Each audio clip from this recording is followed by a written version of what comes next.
தியானம் என்றால் என்ன?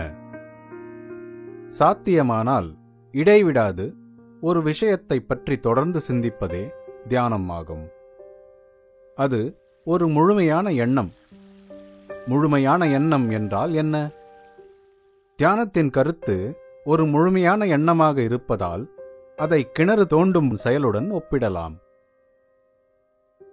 தண்ணீரை கண்டுபிடிக்கும் வரை நாம் தோண்டுகிறோம்.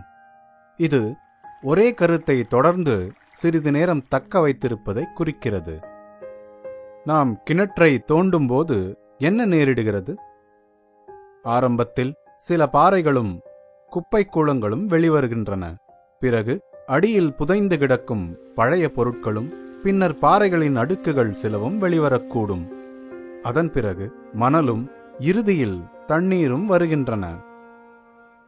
தியான செயல்பாட்டிலும் கூட அத்தியாவசியமான விஷயத்தை கண்டறிவதற்கு முன்பு பல விஷயங்கள் மேற்பரப்பிற்கு வருவதை காண்கிறோம்.